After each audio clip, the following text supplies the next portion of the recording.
મહાત્મા મંદિર ગાંધીનગર ખાતે માનનીય મુખ્યમંત્રી શ્રી ભૂપેન્દ્રભાઈ પટેલ તથા કેન્દ્રીય જળશક્તિ મંત્રી અને પ્રદેશ અધ્યક્ષ શ્રી સી.આર. પાટીલની વિશેષ ઉપસ્થિતિમાં નવા ચૂંટાયેલા સરપંચશ્રીઓ અને સદસ્યશ્રીઓના અભિવાદન સમારોહમાં તળાજા તાલુકાના પિથલપુર ગ્રામ પંચાયત ચૂંટણીમાં ગ્રામ પંચાયતના યુવા સરપંચ તરીકે વિજેતા ઉમેદવાર શ્રી કરણભાઈ ધનજીભાઈ ઢાપાનું માનનીય મુખ્યમંત્રી શ્રી ભૂપેન્દ્રભાઈ પટેલ તથા માનનીય કેન્દ્રીય મંત્રી શ્રી આર.સી. પાટીલના હસ્તે સન્માન કરવામાં આવ્યું અને પિથલપુર ગામ પંચાયતના વોર્ડ નંબર 4 સદસ્ય શ્રી નરવણભાઈ ગોરધનભાઈ ઢાપાનું પણ અભિવાદન સમારોહના સન્માન કરવામાં આવ્યું.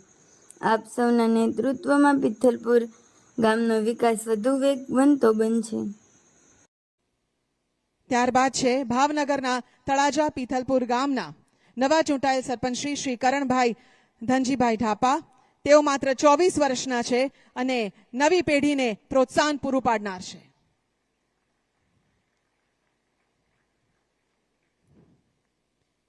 હવે આમંત્રિત કરીએ છીએ